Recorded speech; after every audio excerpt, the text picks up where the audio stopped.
do know that part because I've talked to him and I know how much he loves the young people and love to work with the young people. So, I'm nervous. I don't know what else to say. But I love this young man. And with no other words to say, I'm going to introduce to some and present to others that already know him. Brother Virgil. Hallelujah. Everyone hear me? Yes. Appreciate the introduction, Sister Dawn. For those who don't know, my Hebrew name is Or Ibri. Or meaning light or enlightened. Ibri coming from the root word Eber, which means to cross over. So it literally translates to crossed over enlightened man. That's right. If we, based off of the presentation, based off of the title right now of the presentation, Faith Over Fear, Overcoming Psychological Warfare to Obtain God's Favor in Our Battle for Salvation. Somebody just give me a quick thought about what they think this presentation is going to be about.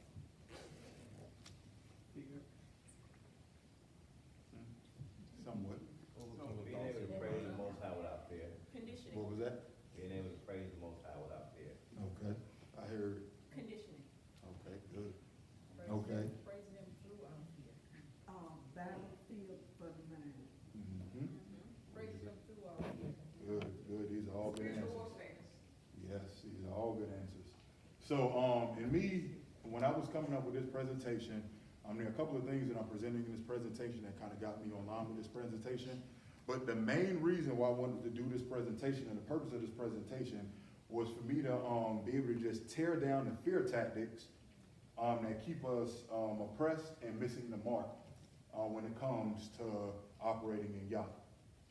So when we think of psychological warfare,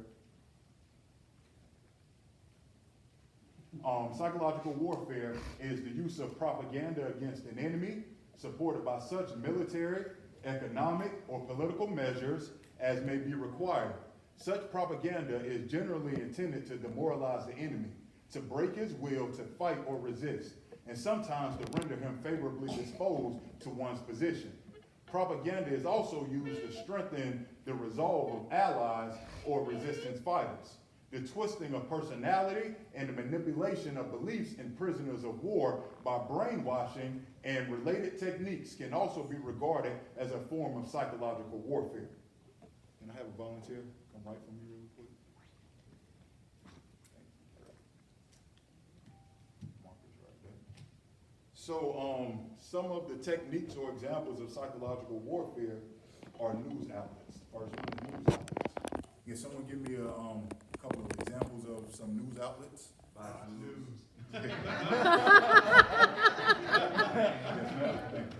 Fox News, CNN. CNN. Rush Limbaugh. All right. The next example that we have of some techniques are threats. Threats like of violence, restriction of freedom, and they're usually empty, but are used to keep the people in a state of continuous fear. So threats usually empty, but are used to keep individuals in a state of consistent fear. Like 9/11. Mm-hmm. Can we think of any other threats that are usually empty? When we let's stay in context of say our people, quote unquote. What are maybe one or two threats that are used to keep us in a consistent state of fear that typically are empty? If you let a man come in the house, you can't get your food stamps, your welfare. Yep. That's a fact. You can't come in. Okay, that's good. That's a good example. Leaflets. Leaflets are forms of documents or papers that are left behind to sway an individual. Sway an individual or group of people in their thoughts. So, someone give me an example of something like that, maybe a documentation that may have been left behind to kind of impose fear upon people. Willie Lynch. Willie Lynch does. Good. Willie Lynch. What else? Willie Lynch. Good, He said okay. that. False flags. Willie Lynch. I'm sorry. False flag. Yes, ma'am. False flags, releasing of false information or fake terror attacks to instill fear. Blame is placed on another group to shift opinion. Can someone give me an example of this? Black men are violent, you know, always into crimes, up to no good, you know. Mm-hmm. I have one really good example. We know that there's an elevated rise of violence in the Chicago area, but a lot of the gang members have been reporting that they literally see police officers dressing up as gang members going around shooting other gang members and so that way the gangs think it's another gang and they continue to fight against each other. So that's another form of a false flag or a false terrorist attack. What about 9/11? Yeah, that false flag with 9/11, the government attacking their own people, running planes into their own buildings, blowing up their own buildings, and then placing a threat on individuals who had nothing to do with the incident, and then putting a boogeyman figure, which was Osama bin Laden, who used to be a CIA operative, putting him at the face in the front of 9/11 when it was all one big hoax to basically two things: go and control another group of people, and also keep the group of people that are under them in a subjective state of fear, and also to have you give up your freedoms so that we can be in a perpetual state of servitude and slavery as a nation as a whole. And the last one, which I think is the most important one, we have false flags. The last one is media. Media such as film, music, books, and these things can be used to literally rewrite history. Wilmington, North Carolina. What happened there? That was a whole black run city, and white people came in and ran all the black people out. It was dominated by black, it was run by black, it was Black Wall Street. So, that's good. Man, I forget, it slips my mind. But I want to say they're called the Sisters of the Southern Hood or something like that. But after the South lost the Confederate War, what this group of women basically did was go around, and they were teachers as well, but what they did was go around and try to sway the viewpoint of the Southern life. So they basically would tell school districts don't accept certain textbooks that don't paint the South in a positive light. In the textbooks, they would have things as far as like when it came to the slavery, where it was voluntary, the slaves were out there having a good time, they were fed well, they would have all of these things which would change the perception of how slavery was. These are things that they did to try to give the South more of a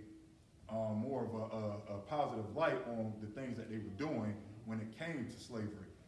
So that's just one way they influence basically history. They changed the textbook so that way it shine history in a different light.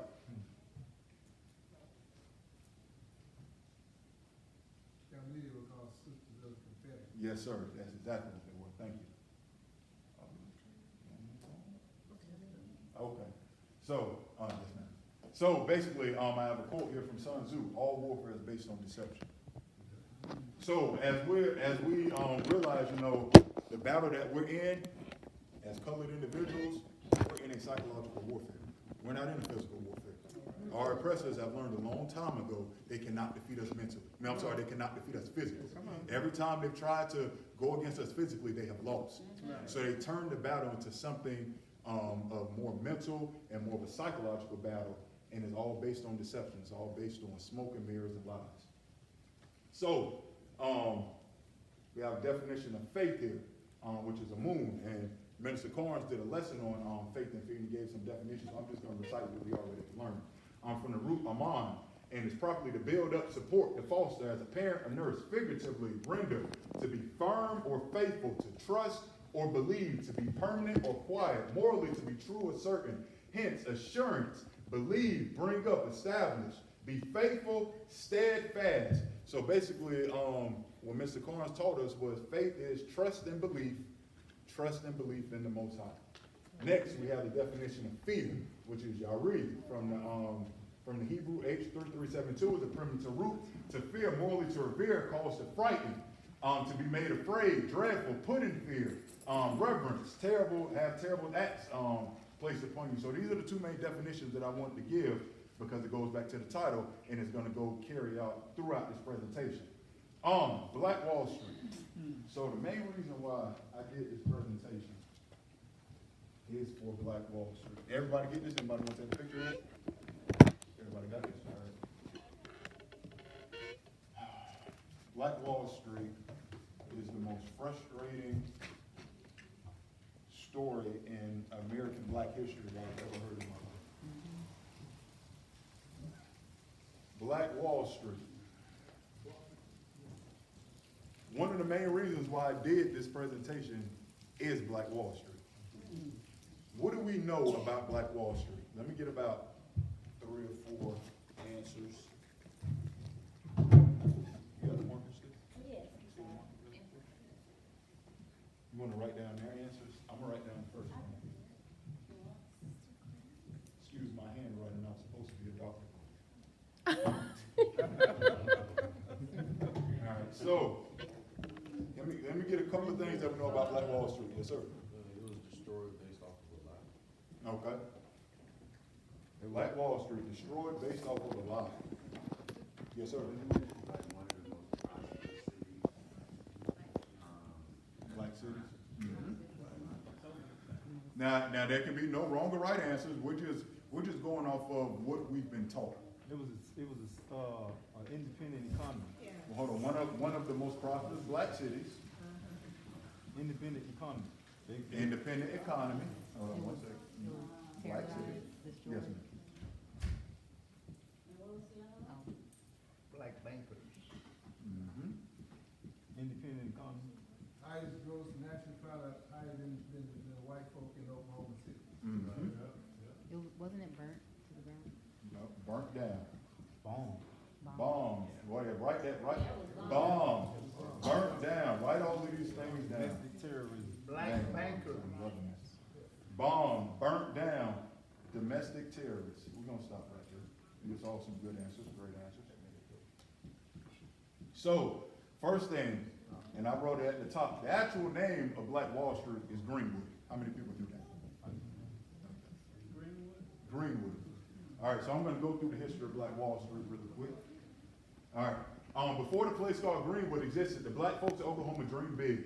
They first arrived with Native Americans on the Trail of Tears in the mid-19th century, both as slaves and as freedmen.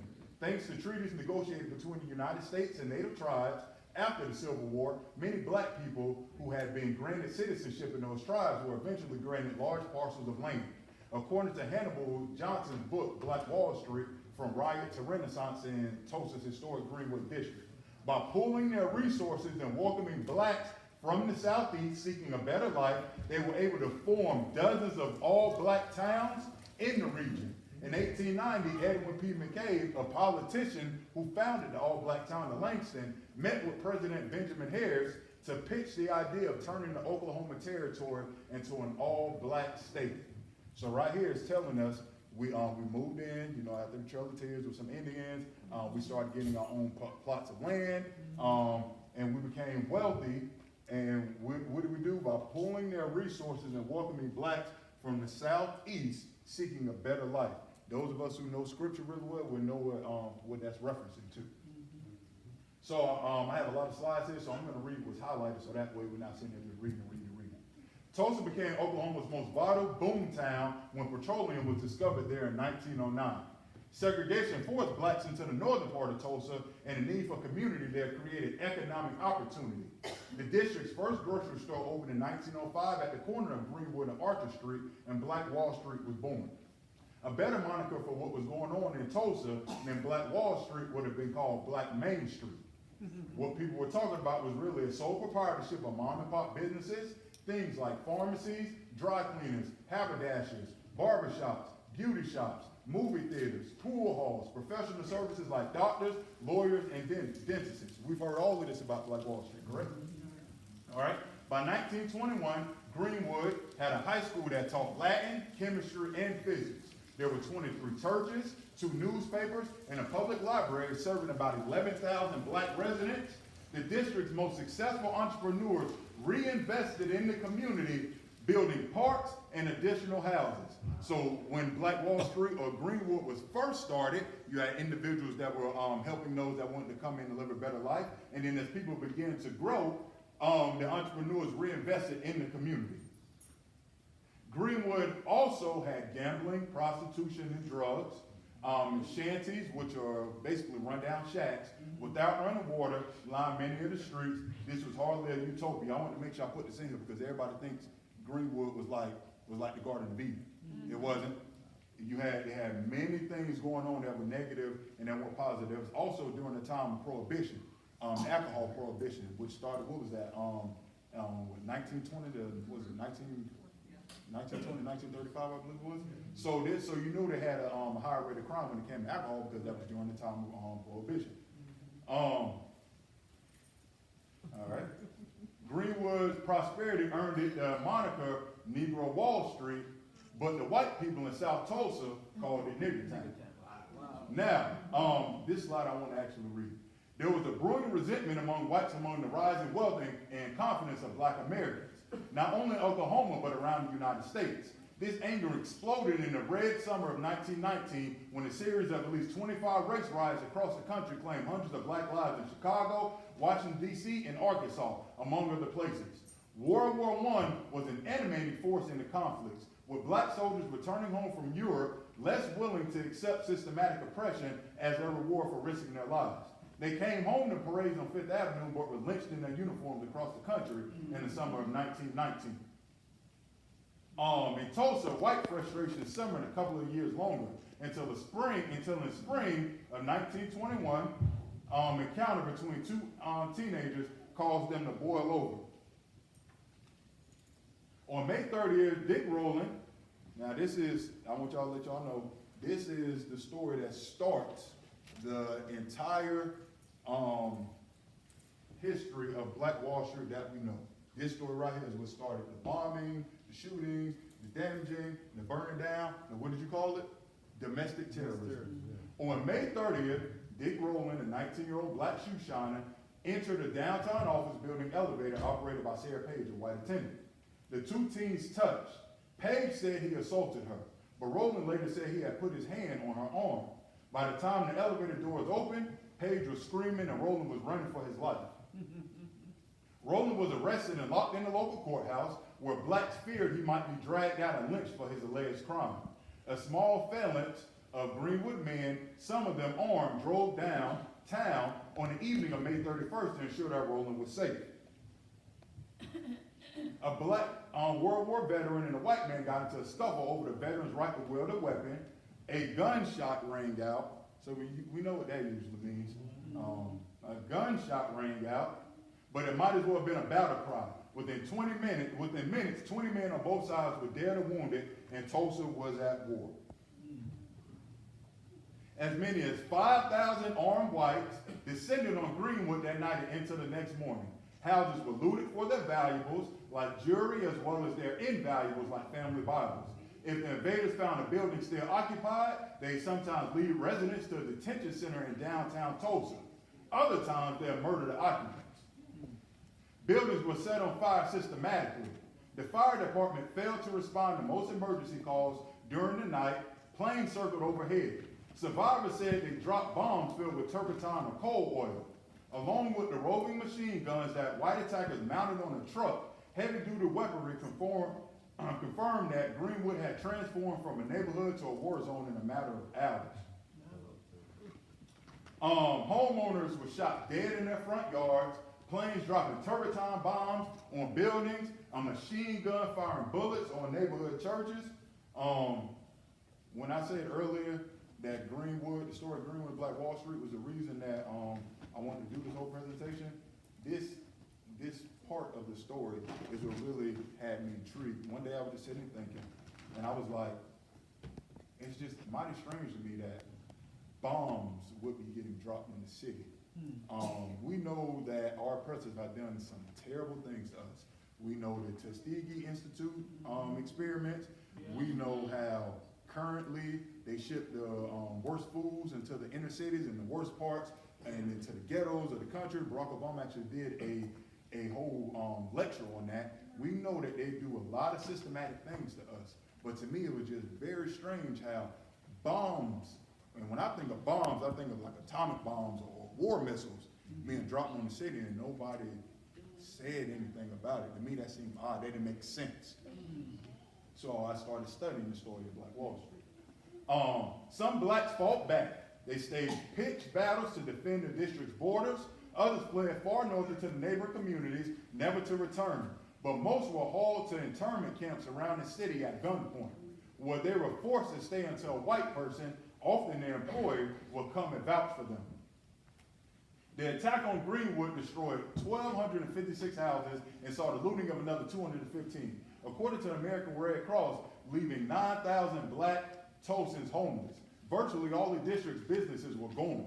An accurate death toll will likely never be calculated, though eyewitnesses say that they saw unidentified black bodies stacked on the trucks and dumped in the unmarked graves. They said the death toll could range from those that were there from 100 to 300 people. So we know it was tragic. This is what we've been told. They've done all of these horrific things to us. Greenwood residents claimed $1.8 million of damage, about $25 million in today's time, but insurance companies in the city of Tulsa denied the claims, citing the fact that the attack had been deemed a riot. A grand jury investigation organized by Oklahoma's governor in the days after the attack found that black men who went to the courthouse to protect Dick Rowland were at fault for the destruction of Greenwood. Anyone except the white people who had invaded Greenwood could be held responsible. So they blamed everybody else except for the white man who went down and rang out bullets. So this is basically everything we listed on this board, correct? And that's where much of what we know about Black Wall Street ends. But wait, there's more. The charges against Dick Rowland were dropped. Sarah Page gave a statement to police recanting her assault claim just hours before the shooting started. Wow. Franklin, whose grandfather survived, wrote about the attack, said it seems like the white community, for the most extent, won't talk about this history. It's more than embarrassing. It's horrific. It's genocide. It's ethnic cleansing. The revival of Black Wall Street began almost immediately after its burning. How many people knew that?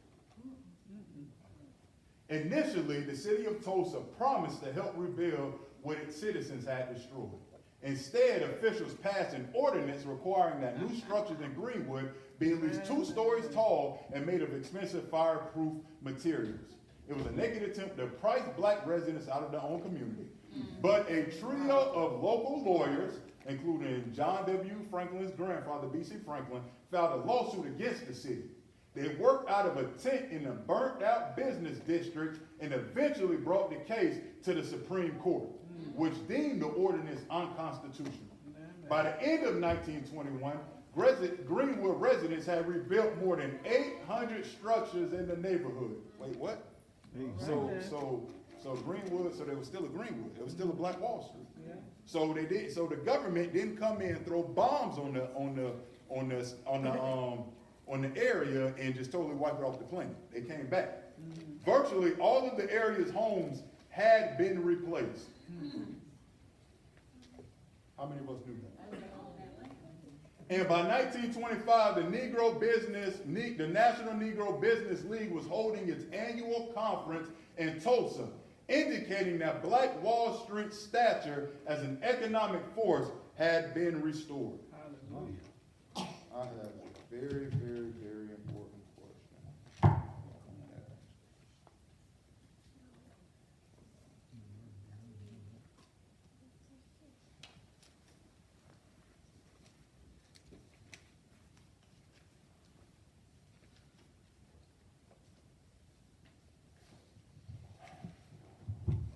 If the very individuals who went through the traumatic experience were bold enough to rebuild the city right after such a horrific event, why do we, who never went through it, use their trauma to stun our greatest people?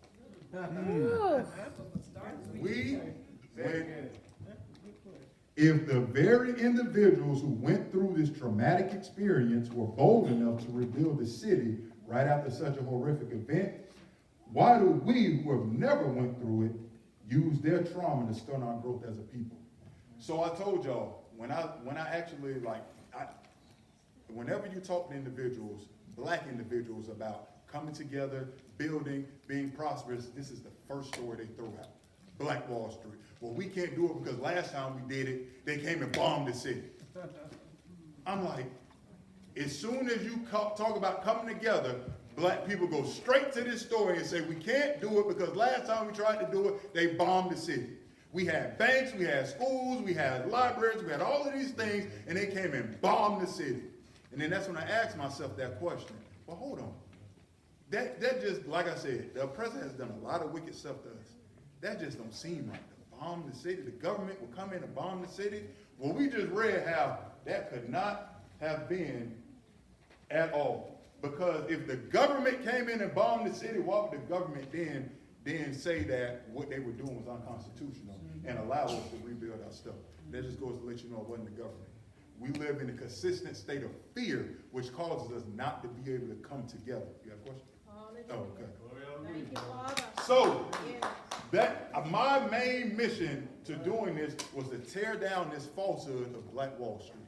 Because I get tired of black people using this story as a reason of why we can't come together and rise up how we're supposed to. This is the story that they use every single time to be a reason and a hindrance and a crutch. But how can you allow a story to crutch you when the individuals who actually went through it did not allow it to crutch them? Come on. All right. Over the ensuing decades, Greenwood continued to thrive. They continued to grow. Musicians such as Nat King Cole, Louis Armstrong, and Duke Ellington played in the neighborhood's jazz clubs. So not only did they rebuild, they thrived. They exploded. They were bigger and greater than they were before they got burnt down. Come on. So the individuals who went through it built the city bigger and greater than they were before. I want to read this. Greenwood is something more than an avenue. It was an institution. Right. So what the people went through when they rebuilt it was their way of showing you may be able to beat us, shoot us, kill us, set us on fire, but you can't stop us. Because we will come back stronger than we were before. Come on. Right. And right here, man, when I read this quote, I was like, man, this is how you know we're powerful people. Deborah Hunter, a social worker for the Tulsa Library System, said, I was stunned. How could no one have told me about this? I was really just devastated to know that had happened because there were no signs of it when I was growing up. So you telling me such a catastrophic event where bombs were dropped, houses were set on fire, people were murdered, people were killed, buildings were levied. There was no sign of that happening. We had rebuilt the city so great that no one knew who came afterwards that it had ever happened. Wow. But us in 2019 used the story of Black Wall Street as a crutch of why we can't rebuild. Question? All right. Everything had been built back and nobody talked about it. So we rebuilt it bigger and better and greater than it was before, to the instance where no one even knew it had happened. So then what happened? Because we here in 2019 and ain't no Black Wall Street. So what happened? Now we get to what happened. Three main things that happened that caused the destruction of Black Wall Street. Now remember when I told y'all earlier, our oppressors, they knew they couldn't defeat us physically. They released us out of slavery. They enacted the black codes, they enacted things like redlining, they implemented Jim Crow, and in what, 40 years, 60 years, we were surpassing them. We were gaining in wealth greater than them. They tried to lynch us. They tried to stop us from going to the polls and vote. They tried to beat us. They killed us. They fed our babies to gators. They did all of these things, and yet they still could not stop us. They know physically they are not superior to us. They are inferior to us. So, with that being said, our oppressors knew we got to do something different. So they started playing chess while we were still playing checkers. The first thing, it was not fire that permanently hobbled Black Wall Street, but concrete. Today, an interstate overpassed bisects Greenwood Avenue. Urban renewal projects in the 60s and 70s transferred inner city neighborhoods around the country, morphing them from self-contained communities to haphazard highway exits. Wow. Below one. Below one. We just gonna put the interstate through y'all. Now, we know that the interstate system crippled a lot of small cities across the nation. A lot of small cities who built and thrived on the highway system, on the U.S. highway system, kind of like the railroad system. That's how they made their money, people driving through. But the interstate system was purposely put through to destroy them. Now we're in psychological warfare. We're no longer in physical warfare. Psychological warfare. Below two, white businesses have begun encroaching on what used to be an all-black space. So I'm going to go down and read a little bit more down here. I don't have it highlighted. But it says, Greenwood lies just east of Tulsa's Art District. The city's revitalized downtown commercial square with the requisite Brooklyn Inbox Coffee Shop. Did we have Brooklyn Inbox Coffee Shops in Black Wall Street in Greenwood? No, we did not. Boutique stores, we didn't have that. Ramen restaurants, that's not our culture. We didn't have that. So they started put burger joints, we didn't have that. Soul Cycle, exercising studios, we didn't have that. We were walking, catching the bus. We didn't have to have a bicycling studio. Luxury apartments, we didn't have that. So they came in, Trader Joe's, like these are all things that were put in place. So the white man came in and started putting in his business in our places. Below two. The final, last, most destructive blow. And this blow, I'm gonna say it's us. It wasn't them, they implemented it, but we ran with it. The district declined in part because of urban renewal, but also because of integration laws passed in the 1960s, which allowed blacks to spend their dollar elsewhere in Tulsa. When we first started, how did Greenwood get started when we read earlier? It's self-sufficiency. Black people with means, the same ones who helped build Greenwood, could choose to live in other parts of the city. Racial solidarity became a personal choice rather than a necessity dictated by white political rule. Basically, you had the choice to choose now. So, black folks thrived in a way because they were concentrated in a particular area. That's why we were so efficient. That's why we were so great. That's why Black Wall Street was so imperative, because we thrived when we were in concentrated areas working together. Now, remember what I was telling you all earlier about, why I wanted to do this presentation? Another question that came. Can I ask something? Yes, ma'am. So a friend of mine came to town just recently from London. He lives in Florida, but he's a black Londoner. And he's a businessman, came in town to do some business, and he said he noticed something interesting in Florida. The black people, because they come from Haiti, Jamaica, all those different islands, they're okay with they prefer to go and eat where white folks eat. They prefer to go shop where white folks shop. He said when he came to Atlanta, when he has been to other southern cities, black folks like to be around black folks. And it is still consistently that way. We don't mind being around each other. But he said in Florida, where it's more, people from islands and things like that, they want to be around, these other folks. But we don't really care for that. So he even saw that. Okay, yeah, it's good input. So one of the other things that got me to really want to break down the lies of Black Wall Street is I said to myself, hold on, self. Everybody always talk about Black Wall Street and how great Black Wall Street was. Black Wall Street wasn't the only place where black people lived. Black Wall Street wasn't the only place where thriving black people lived. So we keep talking about how Black Wall Street was bombed, burned down, people were shot, killed, this and that, and this and that, and that's why we can't come together now. But what about in Arlington, Virginia? What about in Charlotte, North Carolina? What about in Austin, Texas? What about in Little Rock, Arkansas? None of them places were bombed, people were shot, dragged out of their house, so why they aren't surviving? Where are they at right now? So I knew it had to be something else that caused us to be crumbled and it caused our infrastructure to crumble as black people other than Black Wall Street being bombed. That's how I came about coming to this. So now we know, no, it wasn't the bombing of Black Wall Street that caused us to not be able to work together. It was desegregation. They were playing chess while we were playing checkers. Desegregation.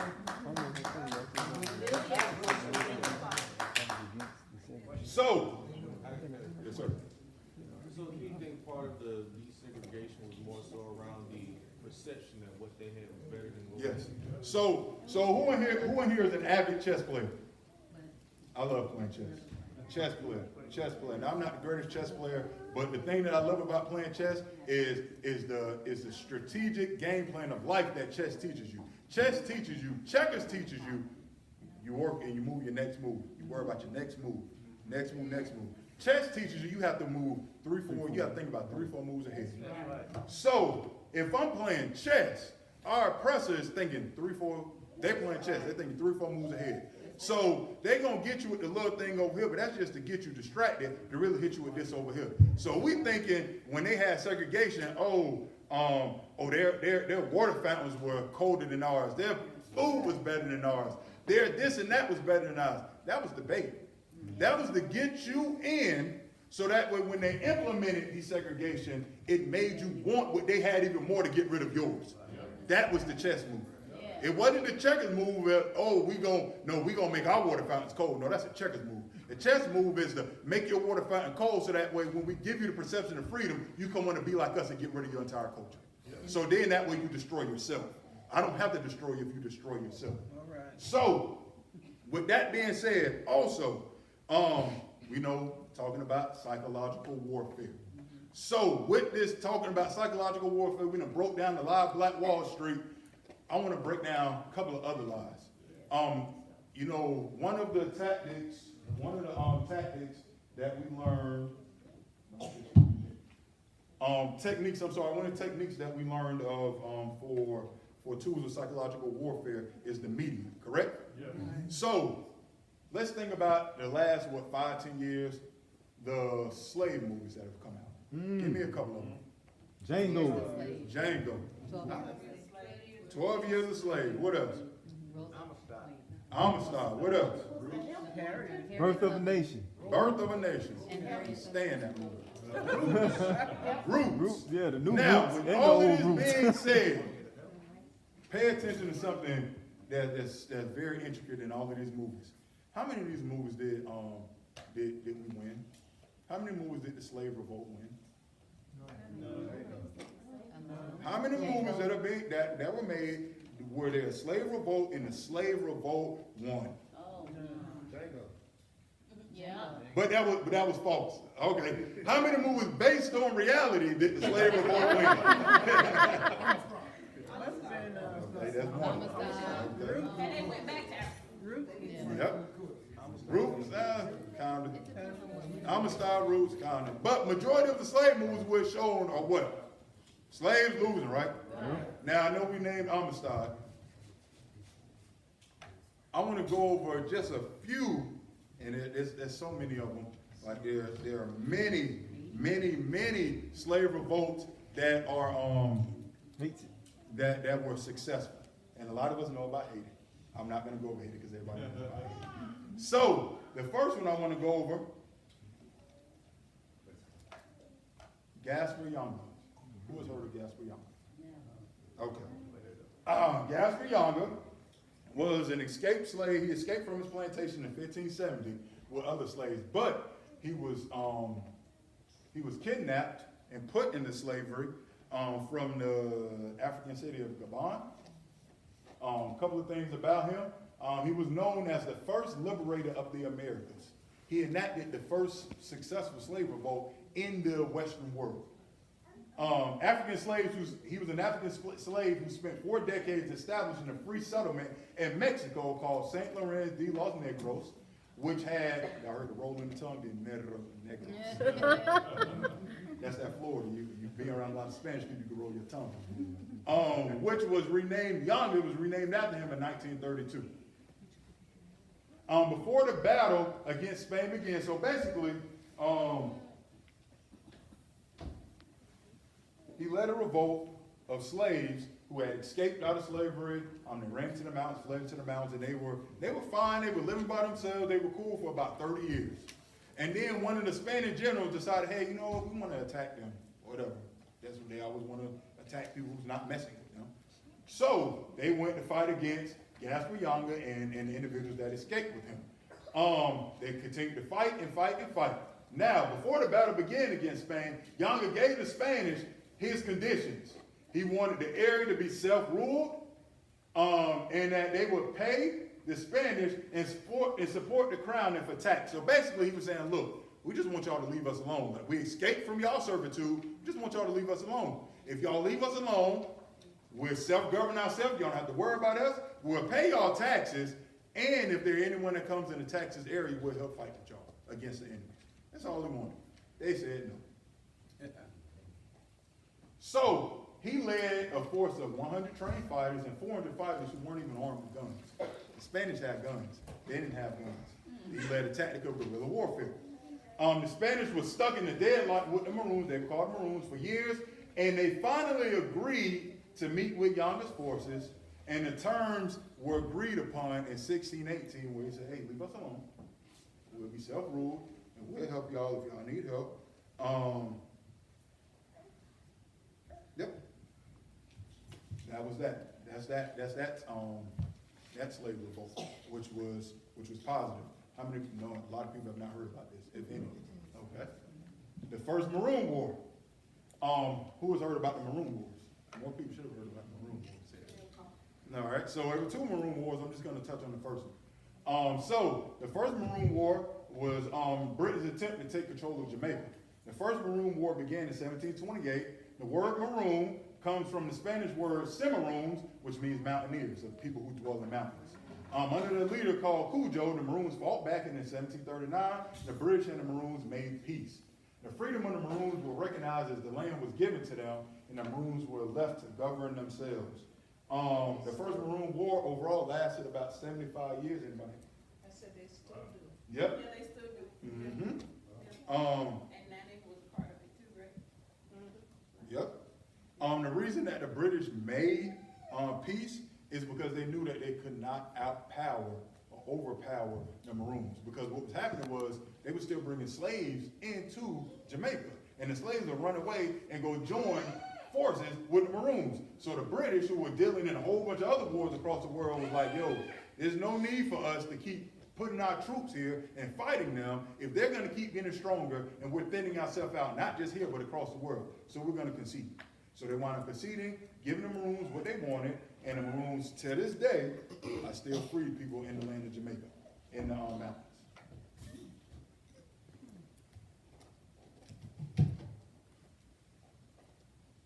Now, I found, as I was doing some research, I found this picture online, which is an example of psychological warfare, some media psychological warfare.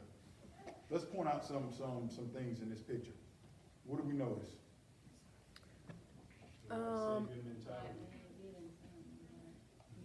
So the black man here, this is supposed to be a depiction of Cujo. He's made to be stocky, short, stocky, hunched over. He's looked like he's almost quivering. But you have here the white man who's standing tall, standing firm. Now we already know what happened. They conceded to them, am I correct? Yeah. So why am I coming to you looking scared? You're afraid of me, why am I coming to you looking scared? The other black person that's got his back turned, like he's scared, don't want to look. The website that I got this from is hilarious. It's called thekingscollection.org. On that website, they call the Maroons fugitives. How am I a fugitive when you kidnapped me from my land and brought me somewhere else? Now, but I'm a fugitive because I say, you know what, I don't want to be under your slave rule, but I'm the fugitive. Okay. They call the Maroons looters. They said the Maroons agreed to the terms. Subtle wording. No, the Maroons didn't agree to the terms. The British did because the British knew they were already defeated. But if you say you agree to the terms, then it makes it seem like the Britons, little psychological warfare, little things like that people have to pay attention to. So we have to make sure that we're always paying attention to all the little details about psychological warfare that are being painted or given to us. All right. Other examples of successful slave revolts: the Second Maroon War, the Haiti Revolution, which everyone knows about, the Brazilian freedom fighters, and there's a host of other ones that I very, very, very strongly encourage you to go study and look into. So I know y'all are like, well, what does this or any of this have to do with my salvation or scriptures? Glad you asked. Deuteronomy 20. Oh.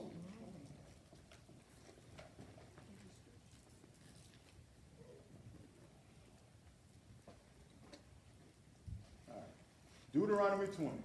So we know Deuteronomy is what? Torah, correct? Correct. So we know Torah, the commandments, correct? Correct. Okay. Deuteronomy 20, starting at verse 1. When you go out to battle against your enemies, and shall see horses and chariots and people more numerous than you, do not be afraid of them. What's the commandment? Do not be Do afraid not of them. be afraid of them. For Yah your Elohim, who brought you from the land of Mizraim, is with you. So, Torah, commandments. Commandment, when you go against your enemies, do not be afraid. Now, I know here it says horses and chariots, but you got to implement this to your life. When you see tanks, when you're at work and you see all your superiors are not people who look like you, when you look and you see police officers not looking like you or shooting your people down, those are all horses and chariots and people more numerous than you. You still should not be afraid. Yes, ma'am. I have a question. Yes, ma'am. How does the MONEY play a part in it also? You know, like, you know, you can own a business and you're not making the money. They make the money. They got means of propaganda of attracting people into their businesses where you don't. And also buying the supplies. Okay. You know, well, anyway, I'll just use that as Oh, an okay. example. Yeah, so even with that, you know, there's always a means and a way. That's We just right. have to always come together. So like we read in the story of Black Wall Street, we came together and started Black Wall Street, and then we came together and built Black Wall Street again. So if we continue to come together, then we'll be able to overcome those obstacles. Yes, ma'am? I just want to say that there's been studies that have been done that currently to this day show how long the black dollar circulates within our communities. It goes like that. We are the biggest consumers out of anybody. Trillions of dollars every year. There is no reason on the planet, if you have a business, my sister, that you are not successful, but we have to support you. Because we'll go and support every other business with people that don't look like us. We should be supporting businesses with people that look like us and keeping our dollar in our community. Period. All right, so I'm gonna continue I on. have a quick question for you. Yes, sir. Do you think Christianity played a role into the psychological war? Absolutely. And I think it played a role not even on the aspect of what everybody else thinks. I think it played a role because my wife and I, we read Torah almost every single day. And in Torah, it tells you a lot of things like eye for eye, tooth for tooth, this, that, do this, that, go back, do this, that, kill this, kill that, Christianity, who is led by the Roman Catholic Church and those that went around conquering the planet, tell you, oh, turn the other cheek, tells you, oh, love thy enemy. So you come and you attack me and then you tell me to love you after you attacked me and killed all my family. That doesn't make sense to me. That's right. But in Torah, it says eye for an eye, tooth for a tooth. So you're telling me I can't defend myself, but you're coming not only killing me, my family, but then you're taking all my resources. Yeah, I don't know if you saw, like, I think that cop, Albert, Yeah. and the brother. Yeah. See, that's that Christianity right there. That's that you. We're gonna move on. We're gonna move on. All right. And it shall be when you draw near the battle that the priest shall come and speak to the people and shall say to them, Hear, O Israel, you are drawing near today to battle your enemies. Do not let your heart faint. Do not fear or tremble or be afraid before them. What's the commandment? Do not let your heart faint. Do not fear or tremble or be afraid before them. Can we read this together? For Yah your Elohim is he who goes with you to fight for you against your enemies and to save you. What are you afraid of? What are you afraid of? Y'all said do not be afraid of them. What are you afraid of? Is God's going to fight with you? Verse 8, and the official shall speak further to the people and say, who is the man who is afraid and tender of his heart? Let him go and return to his house. Why? Lest the heart of his brothers faint like his heart. What movie you brought up? Birth of a Nation. What wound up happening? The little scared dude wound up getting scared and wound up bringing them all down. Whenever we have a slave revolt or something happens, somebody scary always is the one that brings us down. Why? Because what y'all said, your heart will make your brother's heart faint. So I want to let y'all know, when y'all going through something in life, if you got anybody around you who's scary, get them from around you. Because if they're around you, they're going to make you scared.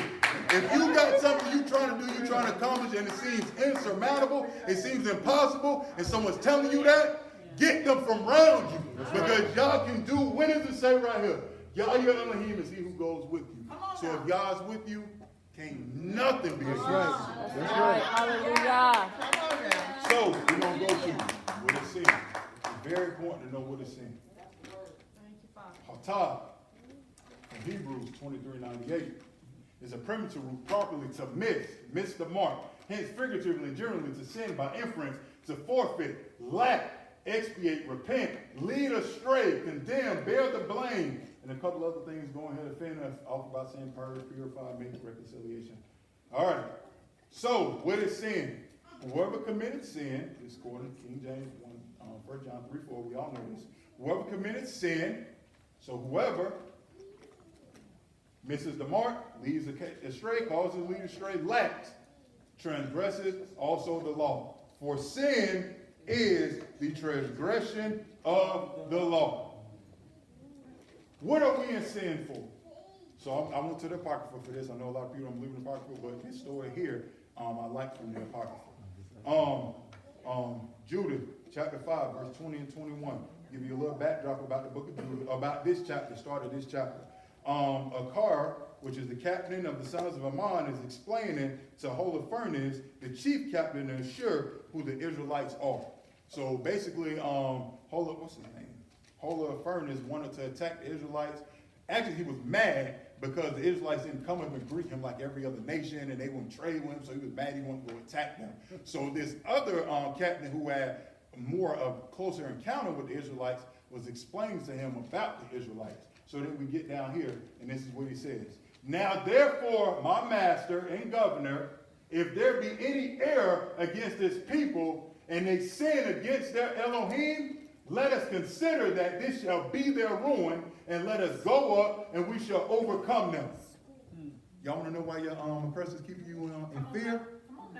Fear is a sin. Remember we read that Deuteronomy 20. Do not fear. So if you're fearing, you're in sin. What does it say right here? If they are in sin, where it say that? Where that? Somebody find it for me. And if they sin against their Elohim, let us consider that this shall be their ruin, and let us go up, and we shall overcome them. Every time you're afraid, Yah's not with you. Every time you are scared, Yah's not with you, and you will not be able to overcome the battle that you are in.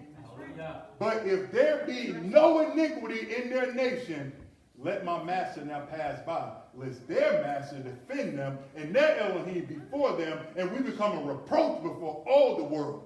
He's letting you know right now. That's right there. That's why they keep us in fear. That's why they keep us in a state of always scared, moving. That's why y'all said even in the curses. What it said, 5 of them would drive out 10 of you, 10 of them would drive out 100, 110,000. Because y'all knows when you're afraid, he's not going to be with you. God's not going to be with you. If you're afraid about anything, Yah will not be with you. Isaiah 59, 1 and 2. Look, the hand of Yah has not become too short to save, nor his ear too heavy to hear. But your crookedness, your fear, has separated you from your Elohim. And your sins, your fear, has hidden his face from you from hearing. You walking around scared, Yah's not going to be with you. How you going to represent Yah? You scared. Like Yah's not a fearful deity. So how can he represent you if you, I don't know, I don't think so. You know what? When you get it, when you figure it out, I'll come back to help you. That's exactly what Yah do to you every single time. When you figure it out, I'll come back to you. Prime example of what fearing your enemy will get you. We're going to go to the book of Numbers. Numbers 13, starting chapter 1 through 2. And Yah spoke to Moshe saying, send men to spy out the land of Canaan, which I am giving to the children of Israel. Send one man from each tribe of their fathers, everyone the leader among them. Now these are the men that Moshe sent out. We went through, go through them. You can go find these. I'm not going to read through it. I'm trying to save on time. So those are the men and those are the names that Moshe sent out to spy on the land. And Moshe called Hosea, the son of Nun, Yehoshua. And Moshe sent them out to spy the land of Canaan and said to them, go up here in the south and go up to the mountains. So they went up and spied out the land from the wilderness of Sin as far as Rehob, near the entrance of Hamath. And they returned from spying out the land after 40 days. Real quick, who knows what the spiritual significance of the number 40 is in Scripture? 40. Yeah, the number 40. You know, every number in Scripture has a meaning. Testing. What is it? Testing. Good. What, who say something else? Generation. Yep, generation, that's another one. The number 40 in Scripture symbolizes a period of testing, trials, probation, and also it's a generation, marking of a generation. Just throw that in there. And they reported to him and said, we went to the land where you sent us, and truly it flows with milk and honey, and this is its fruit. But the people who dwell in the land are strong, and the cities are walled, very great. And we saw the descendants of them not there too. Sound like scary stuff to me, don't it? Yes. And all of a sudden they started listening out. Man, soon as you hear somebody say what? But. Soon as you hear a Negro say but, you already know you're going to say something else. Now this is Caleb's response to them. And Caleb silenced the people. Shut up. Before Moshe said, let us go up at once and take possession, for we are certainly able to overcome it. Caleb didn't have no fear. Caleb said, man, what are y'all talking? I don't care what they look like. I don't care what they are. Yah is with us. We can take possession over them. But the men who are going up with them said, we are not able to go up against the people, for they are stronger than we. And they gave the children of Israel an evil report of the land which they had spied out, saying, the land through which we have gone as spies is a land of eating up its inhabitants. And all the people who we saw in it are men of great size. And we saw there the Nephilim, son of Anak of the Nephilims, and we were like grasshoppers in our own eyes, and we were in their eyes. I'm sorry. And we were like grasshoppers in our own eyes, and so we were in their eyes. I want y'all to pay attention to something very important. This is their assumption. This is not what the people of that land felt. They're assuming. They're saying, and so we were, because they felt that they were small. They thought the people in the land thought that they were small. Babe, can you read Judges 2, 9 through 11? Now, the importance of imagery, the importance of controlling your thoughts, the importance of controlling your mind, and the importance of controlling the things that you see and what you feel. Judges 2, 9 through 11. This is why this is important. Because what did they say? They said, what? They said, and so we were in their eyes. So to them, the Israelites thought that the land, that the inhabitants of the land thought that they were small, thought that they were weak, thought that they were feeble. You got it? Judges 2, 9 through 11. 9 through 11. But let's see what y'all, I don't know if y'all remember this backdrop of the story real quick. They went in the spot land. Joshua came up to the prostitute, what's her name, Rahab? Yeah. Came up to the prostitute, Rahab. Huh? Yes. Judges 2, 9 through 11.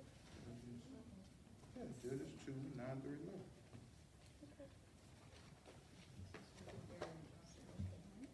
11. I'm sorry, Joshua. That's what I mean. I'm like, this don't seem like it go. I don't know. I got Joshua written right here, and it's still. Okay, all right, now it makes sense. Joshua 2, 9 through 11.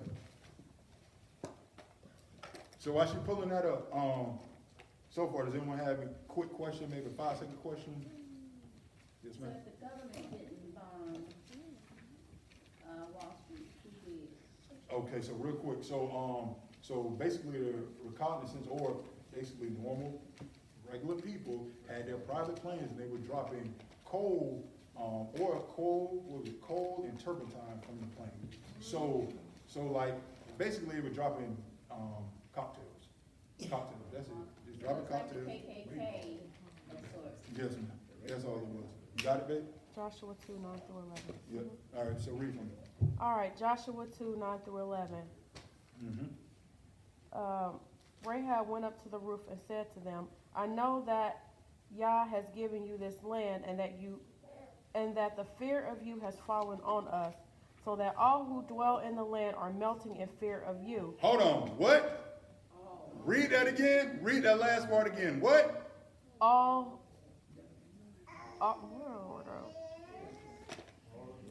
So that all who dwell in the land are melting in fear of you. So, hold on. Now, this is before they came back. So, they said, oh, man, in their eyes, we're small and we're like grasshoppers. But right there, she said, everybody in the land is in fear of you all. We melt before you all.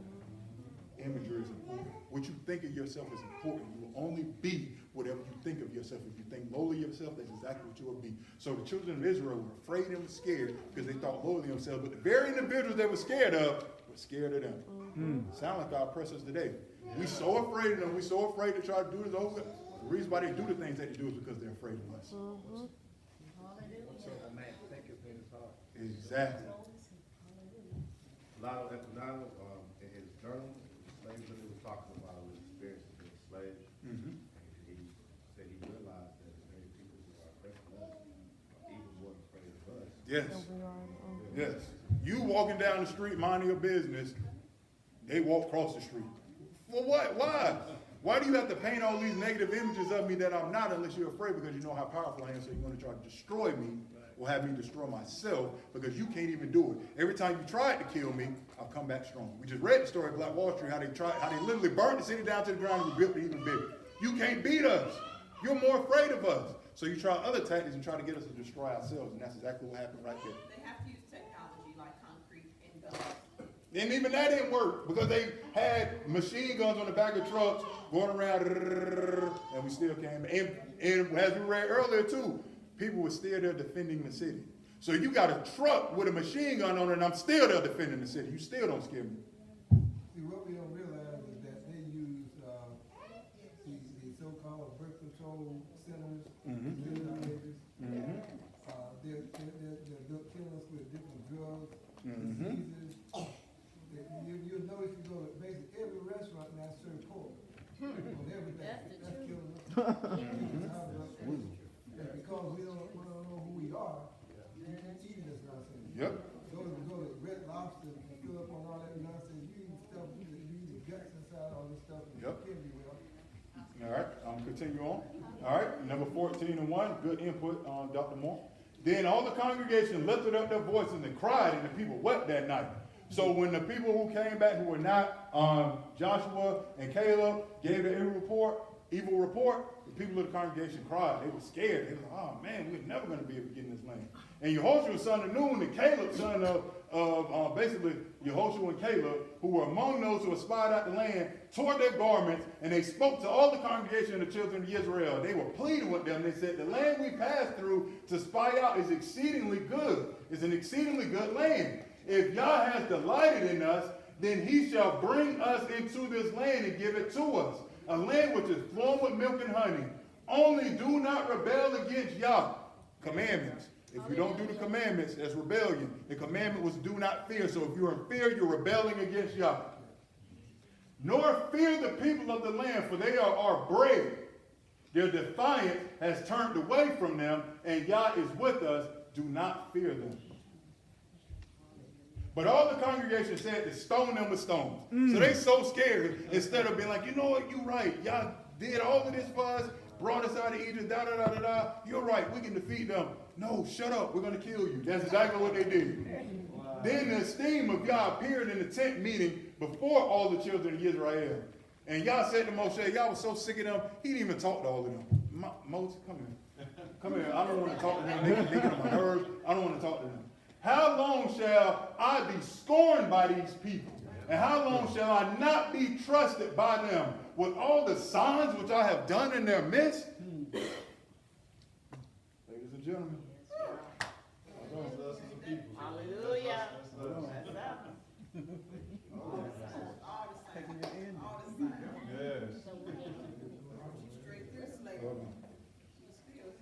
Message, your fear is a lack of trust in Yah. Any relationship where there is a lack of trust is a doomed relationship. If you are in a marriage and you don't trust, your marriage is going to die. If you're in a friendship and you don't trust, that friendship is going to die. So how can anyone expect to have a prosperous relationship with Yah if they lack trust in Yah? Your fear is a lack of trust in Yah. Numbers 14:22. For none of these men who have seen my esteem and the signs which I did in Mizraim and in the wilderness have tried me now these 10 times. Y'all so mad at them. He didn't kept count how many times. 10 times they didn't try me. 10 times they didn't have fear, and they lacked trust. And now they have disobeyed my voice. But my servant Caleb, because he had a different spirit in him and had followed me completely, I shall bring him into the land where he went, and his seed shall inherit it. So, because Caleb wasn't afraid, and it's going to say later on Joshua 2, but because Caleb wasn't afraid, Caleb got rewarded. You're going to make it into the land because you weren't scared. All of y'all who was scared, y'all know what's going to happen to y'all. And Yah spoke to Moshe and Aaron, saying, I am Yah, I have spoken. I shall do this to all the evil congregations. So real quick, I'm going to go over what it was that Yah said that he was going to do. About two verses up earlier, he said that their dead bodies shall fall in the wilderness. Their children shall wander and be shepherds in the land. Wander in the wilderness for 40 years. Basically, they were wandering for every day that they were in the land, spying out the land, which was 40 days. Right. Their children had to wander around in the wilderness for that amount of years. That was their punishment for being afraid. So y'all wonder why we in the circumstance and in the captivity and the state that we in? It's our punishment. Yes, for not following law, statutes, and commandments, but more importantly, for being afraid. Yeah. And they rose up early in the morning and went up to the top of the mountain saying, hold on, did I miss something? Yeah, you got to finish it. All right.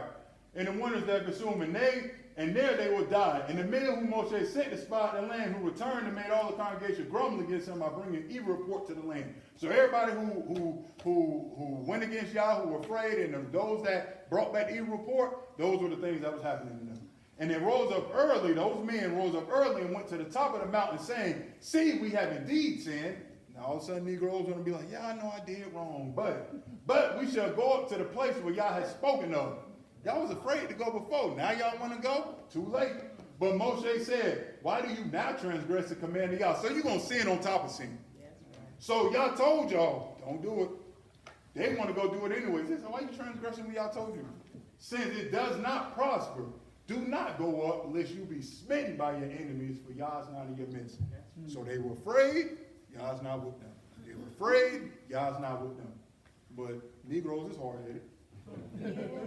Because the Amalekites and the Canaanites are there before you, and you shall fall by the sword because you have turned away from Yah. Yah is not with you because you were scary. Yah is not with you. But they presume, Negroes being hard-headed, but they presume to go up to the mountaintop, but neither the Ark of the Covenant of Yah nor Moshe left the camp. Moses said, y'all go over there yourself. I'm not going to get caught up with y'all. So the Amalekites and the Canaanites who dwelt in the mountain, we can guess what happened. What happened? Yeah. Smote them and beat them down, even to Horeb. He told y'all not to go. You're afraid. Y'all not with you. So now you're going to, every time you live in fear and you try to go and do something, y'all not with you, you're going to lose. You're going to get beat. You're going to be defeated. And then you're going to be, well, y'all, why are you not with me? Because you're afraid. Quit being scared. Timothy, 2 Timothy 1:7. I put 3 different versions up here just so we can get in the Greek. Pull the Minister Combs, put the Greek up here. For Yah has not given us a spirit of fear, but of power and of love and of sound mind. ESV says, for Yah gave us a spirit not of fear, but of power and of love and self-control. ISR, for Elohim has not given us a spirit of cowardness, but of power and love and self-control. So we go to the Greek, Timothy, cowardness. A couple of things I want to touch on real quick. Power. So it says, for Yah gave us a spirit not of fear, but of power. Here, for power, they got force, miraculous power. Self-control, self-discipline, prudence. So if I have force, and I have self-control, and I'm able to control myself, and I have wisdom, and I have knowledge, and I have Yah with me, what do I need to be afraid of? That's right. Jeremiah 1:4.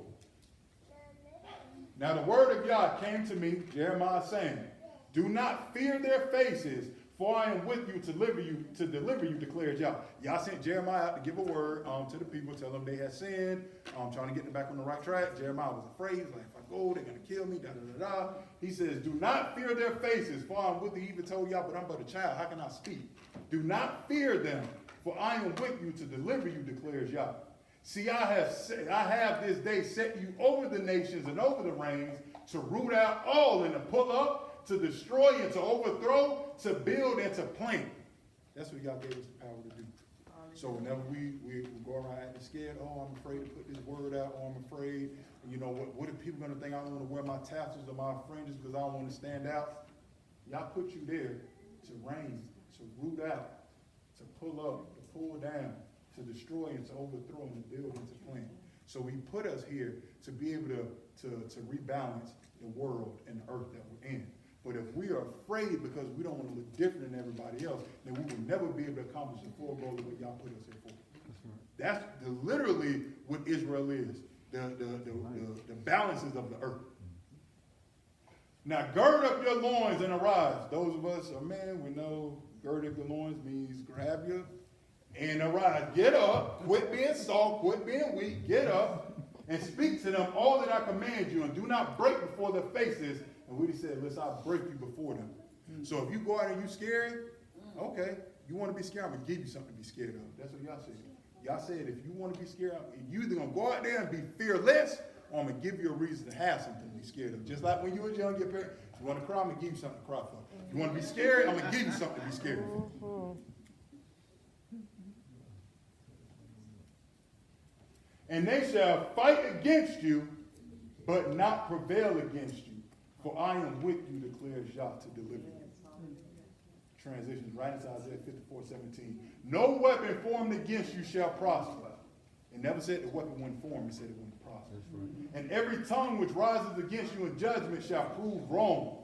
This is the inheritance of the servant. So your inheritance, your blessing that Yah gave you was what? No weapon formed against you will prosper. Remember we were reading way back in the story of Black Wall Street? The city got burnt down, tore down. They tried to rebuild the city. Then the government tried to enact these ordinances so they can rebuild the city.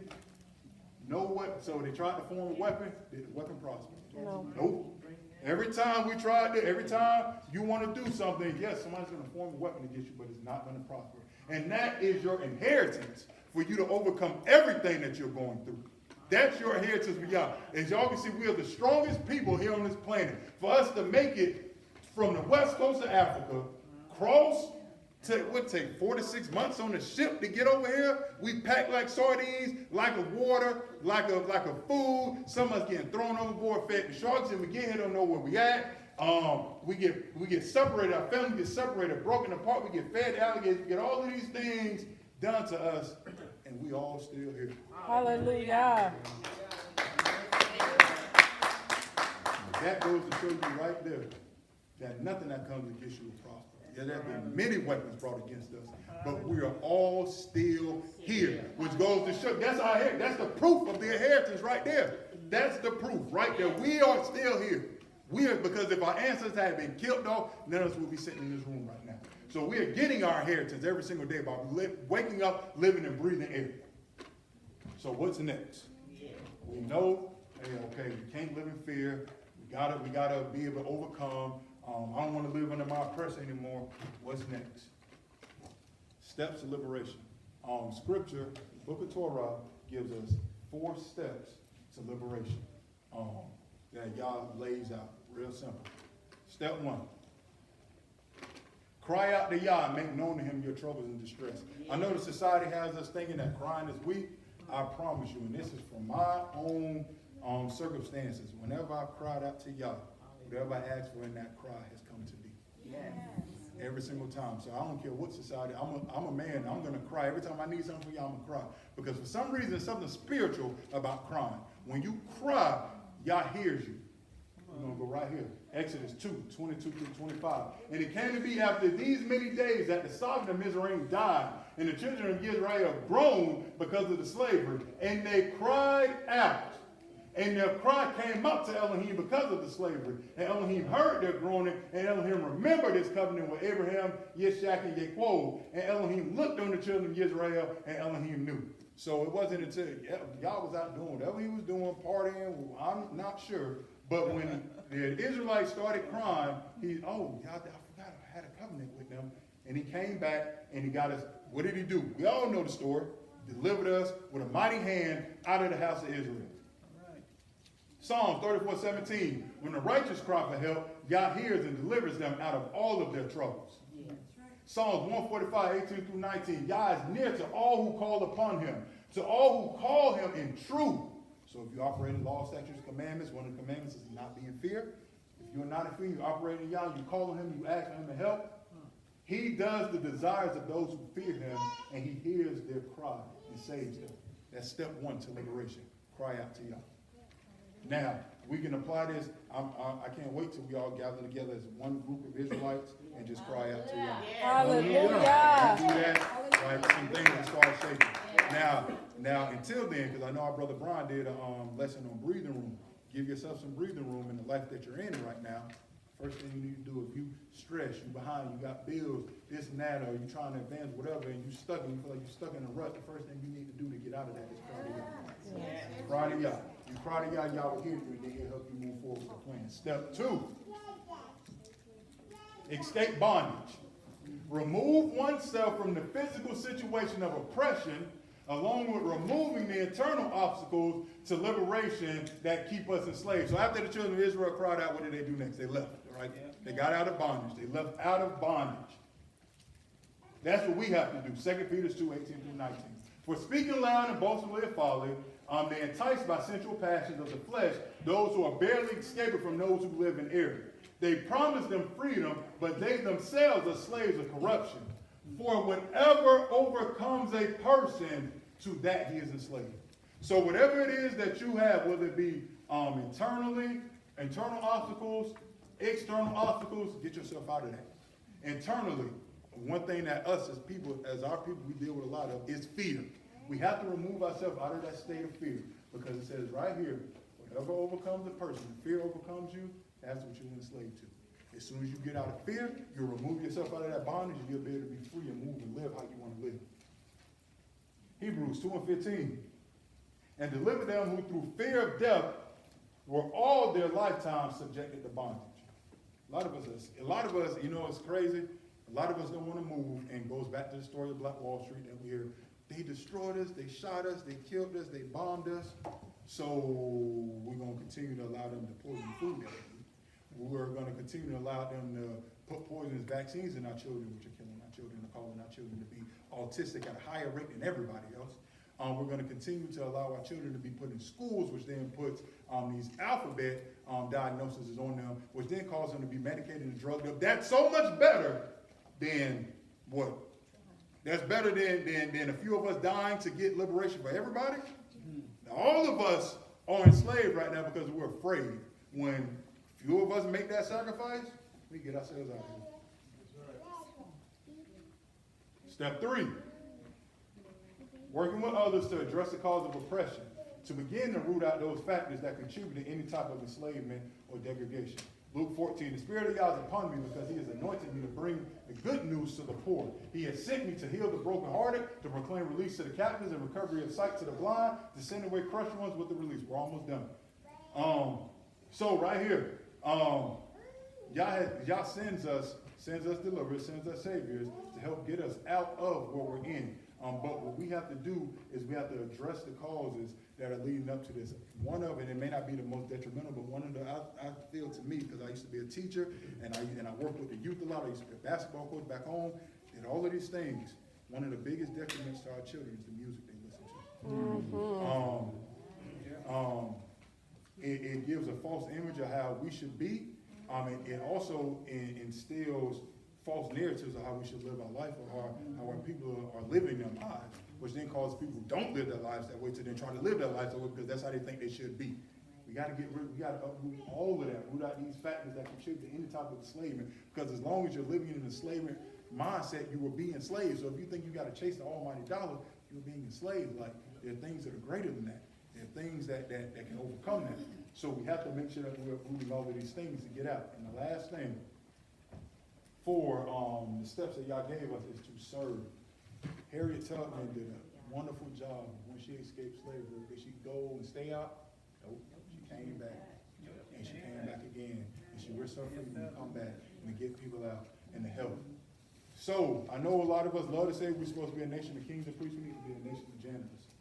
Don't look to be the king, look to be the janitor. The janitor holds all the keys, all the knowledge, mastery of everything in the facility. When you go to a place and you need to get in the building, you don't go get the owner of the building. You go get the janitor. He got the keys. When you need to know something the janitor, nope, that goes over here. This goes over there. The owner of the building don't know where the cleaning supplies go. The owner of the building don't know where to put the stock in the supplies at. The janitor knows that. And the janitor has all the keys. The owner of the building may have the one key to get in the front door, but the janitor has all the keys to every single thing in that building. We so worried about being a nation of priests and kings.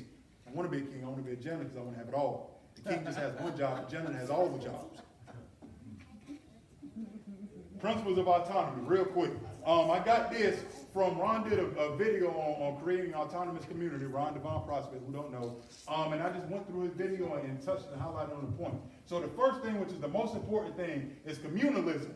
Alliance to one's own ethnic group rather than the wider society. What caused Black Wall Street to be successful? Staying together. What was their demise? When they integrated, they went out. What's our demise to this day? They support each other. Yes. Then, the Most High told the Israelites also, do not make alliance with these foreign people.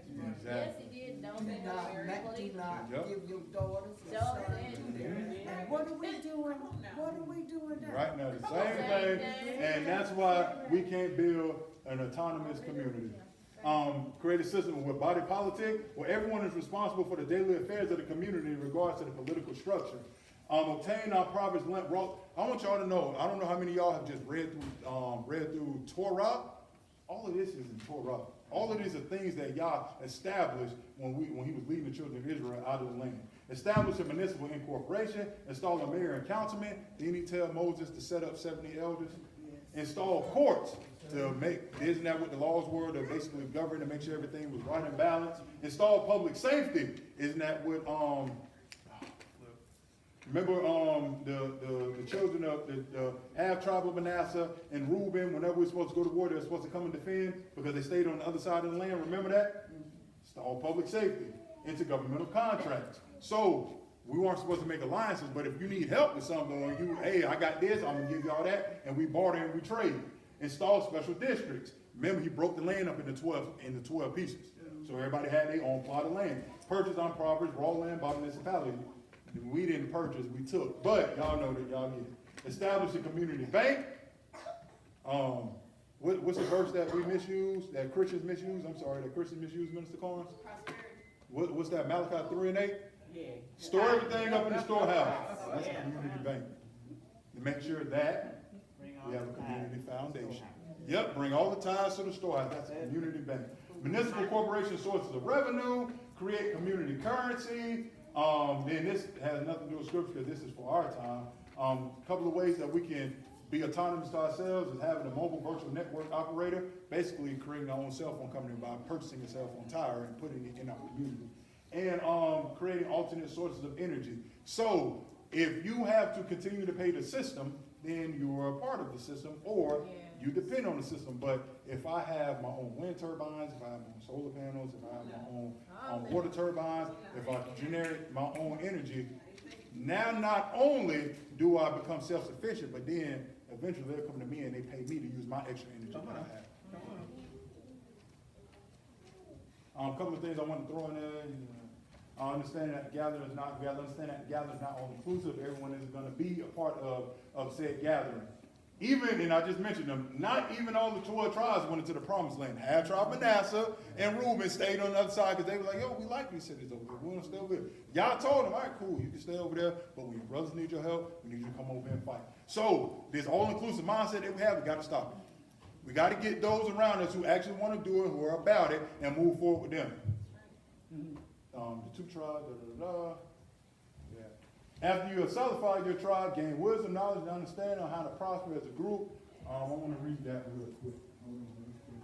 I'm almost done. I know I'm being long-winded. I'm almost done. Did it pop up? No. Yeah, I had, right there.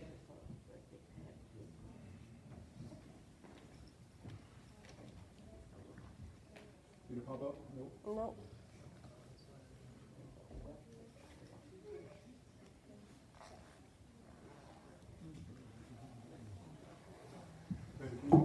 I'm pulling it up.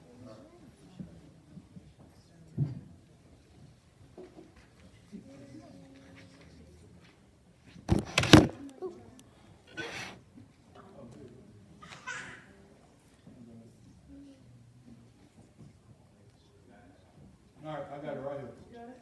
Yep.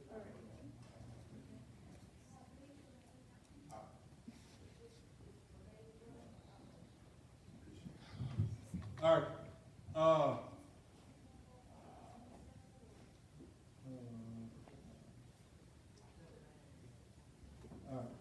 Wisdom will exalt her children and take hold of those who seek her. Whosoever, this is from the book of Sirach, which is also from the Apocrypha. Whoever loves her loves life. Those who wake early for her will be filled with gladness. Those who possess her will inherit glory. Yah blesses the places where they enter. Those who serve her will serve the Holy One. Yah loves those who love her. Whoever obeys her will judge nations. Whoever is devoted to her will live with confidence. If they persevere in faith, they will inherit her, and their descendants will possess her. At first, she will walk in twists and turns with them. She will bring fear and dread upon them, and she will torture them with her discipline until she trusts them completely. She will test them with her commandments, and again she will come straight back to them, make them glad, and reveal to them her secrets. If they go astray, she will leave them behind and hand them over to their downfall. So as we know, as we were going through reading, the story of Torah, we know the story of the children of Israel and how they went through the land. And also, if we think of our current state now, we're gonna have to go through some things, y'all, in order to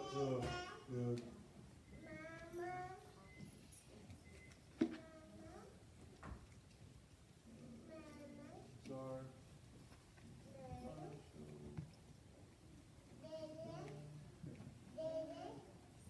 I literally got like 2 months left. I'm trying to get to it.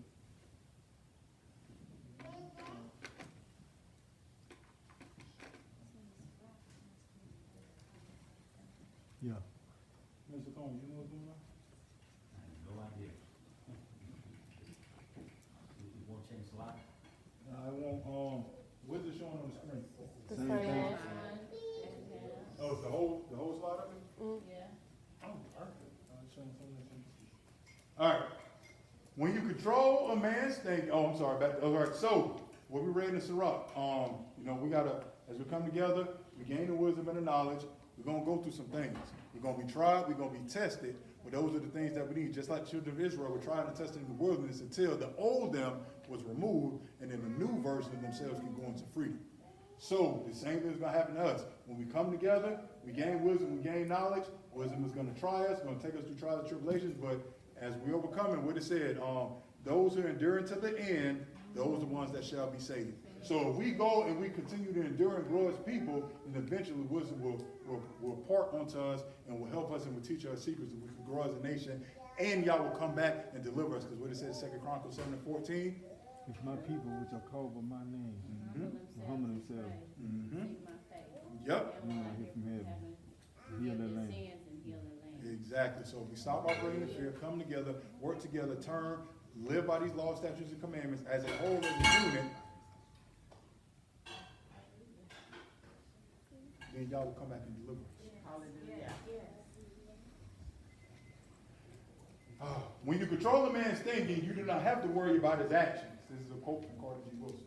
You do not have to tell him where to stand here, where to go yonder. He will find his proper place and will stand in it. You do not need to send him to the back he would go without being told. In fact, there is no back door. He will cut one out for his special benefit. His education makes it necessary.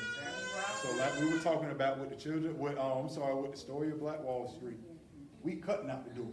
We saying, oh no, we can't work together. They'll bomb us, they'll kill us. Yeah, exactly. That's because our oppressor controls our mind now. He don't have to do anything. The oppressor don't have to beat us no more. He don't have to shoot at us. He don't have to lynch us. None of that, because we do it to ourselves every single day. We know we live in fear. He has us controlled. That's why the enemy has stepped away from physical warfare and went to psychological warfare. He controls your mind. He controls your way of thinking, which means he controls you. As long as he continues to control the things, what are the techniques, the media, false flags, as long as he continues to control the image that's being placed in front of you, he no longer has to put his hands on you physically because he controls what you think, which then you think is that's your original thought. No, that's his thought planted into your head. That's right. Last thing I'm going to leave y'all with. For your voice is heard before the Most High. For the Almighty has seen your righteous dealings and has seen all your chastity, which you have had to endure since your youth. And therefore he has sent me to show you all these things and to say to you, be of good comfort and do not fear. Hallelujah.